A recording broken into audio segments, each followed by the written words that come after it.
yang ada di Papua Barat Daya. Yang terhormat, konsep kerja tidak keluar dari marwah Otsus, yaitu satu, dia melindungi orang asli Papua dan segala aset-aset wilayahnya. Yang kedua, dia bekerja untuk mempertahankan nyawa, menghidupkan atau mensejahterakan nyawa orang Papua.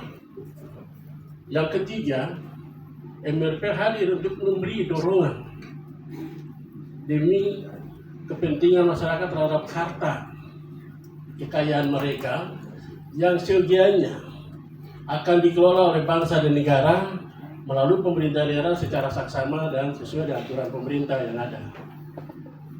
Untuk itu, dari marwah itulah lahir secara berjenjang dalam undang-undang pemerintah dari Undang-Undang 32 turun dengan Undang-Undang Otsus, maka ini MRP dan pemerintah harus bergandeng tangan.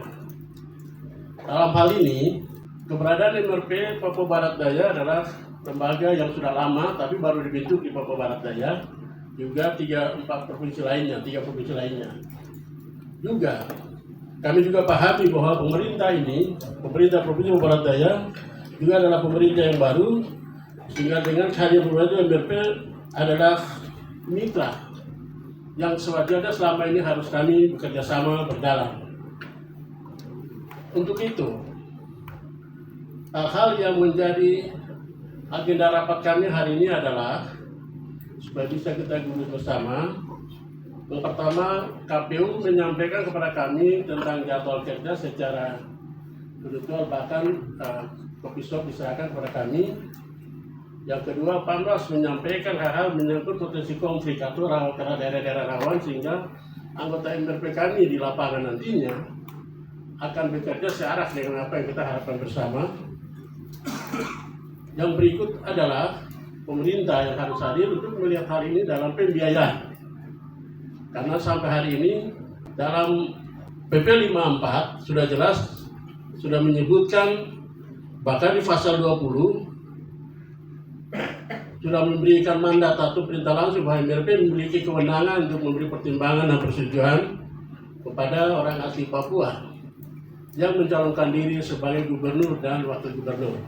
Ini dasar sehingga kami melakukan hal ini, bahwa kami dari izin saya sampaikan ke pihak KPU bahwa kami dari MRP sementara ini sudah melakukan tahapan rapat-rapat persiapan kami untuk pembentukan panitia kerja, pansus sampai pada tim kerja ke daerah-daerah verifikasi faktual. Untuk itu kami butuh jadwal terkait tahapan, sehingga kami diberi ruang juga, karena dengan waktu 7 hari itu sangat riskan bagi kami kalau salah-salah mengambil keputusan. Yang kedua, hasil rapat dengan Kemendagri, pihak KPU RI, Polhukam, bahkan beberapa dirjen pada tanggal 14 kemarin, para kesbang masing-masing provinsi dan sekretaris MRP masing-masing provinsi itu ada merumuskan 6 poin. Ini surat ini rapat ini terkait dengan surat keputusan nomor 3 atau SK Asosiasi MRP nomor 3 tentang syarat-syarat orang asli Papua yang berhak mencalonkan diri. Yang paling keluar dari aturan itu adalah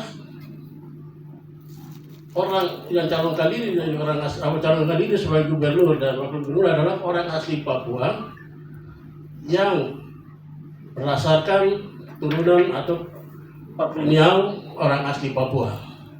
Nah, itu hasil rapat itu kemarin.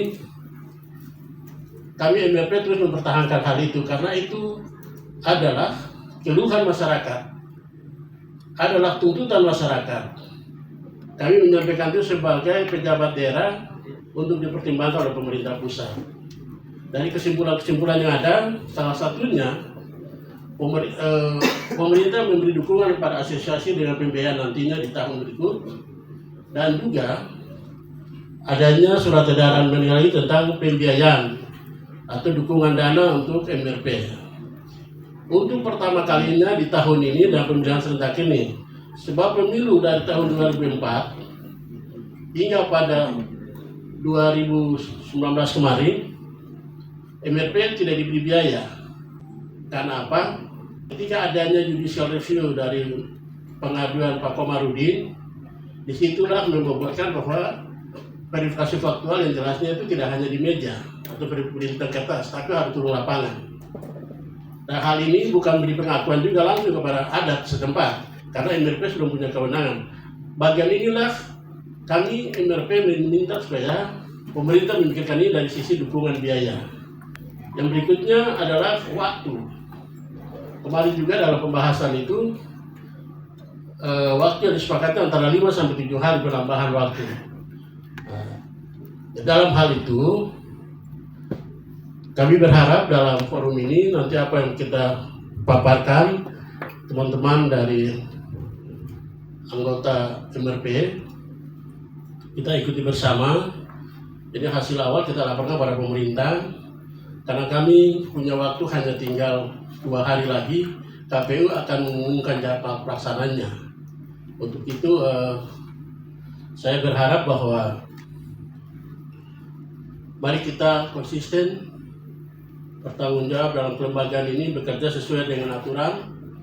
Yang kedua, sesuai dengan komitmen utusan dari masing-masing daerah, kita harus berpegang dengan apa yang sudah diutus, dalam arti bahwa kita dewasa dalam memberikan telahan, memberi pikiran yang positif dalam dukungan politik, dukungan demokrasi yang dewasa, dan tidak boleh kita ikut intervensi dari hal-hal dari kampanye-kampanye politik yang lain. Ini yang saya harapkan dari semua teman-teman kita. Yang berikutnya bahwa terkait dengan jadwal ini, kita juga harus nanti rapat, karena tantangan yang kami akan hadapi itu persiapan pertama waktu. Ini masalah waktu 7 hari, ini masalah yang berat buat kita. Yang kedua, masalah geografis. Jika ada calon itu datang dari daerah yang jauh, itu juga menelan biaya yang besar. Yang ketiga, masalah kendaraan atau transportasi. Tim kita yang berangkat membutuhkan itu. Kalau daerah yang jauh pasti kita butuh tiket, butuh pesawat. Tentunya kita bukan harus ikut paket umum, kita harus pakai pesawat charteran. Itu sudah harus untuk kesepakatan kita. Itu dari Surui atau dari Kaimana atau dari Bintuni, dari Papua, kita pakai Susi Air. Itu masalah geografis dan dampaknya kepada kendaraan yang kita gunakan. Yang ketiga, personil yang berangkat adalah dari masing-masing Polda ini kita akan masukkan di dalam tim kerja. Dari pihak keamanan 1 orang, dari wartawan juga 1 orang. Sehingga ini kita turun tidak jalan sendiri dengan berita-berita sepihak. Inilah bagian yang menjadi suatu indikasi persiapan biaya yang harus kita pikirkan hari ini. Selanjutnya, kita di dalam ruangan ini, anggota-anggota yang ada sebagai pimpinan dan waktu pimpinan bahkan Pak Sekdes, kami sudah bicara bagaimana pemerintah bisa memikirkan kami sehingga anggota ini semua harus ada di satu tempat yang aman. Kita harus pakai hotel. Segala sidang dan rapat kita ada di hotel.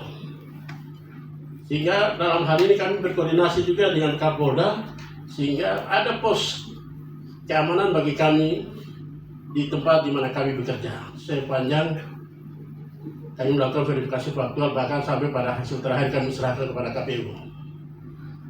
Untuk itu, saya berharap Pak Ketua KPU kemarin dalam rapat itu menyangkut keputusan PKPU nomor 8, kami bicara lewat 3 hari kemudian, 1 minggu kemudian kami memutuskan yang lain. Jadi 2 hal ini kemarin Ibu Caroline, Biro Penyelenggara, kalau tidak salah, dia menyampaikan bahwa untuk hal kekhususan, khusus di Papua atau hal kekhususan Papua dan Aceh, itu nanti KPU akan menyusun pedoman teknis persiapan tentang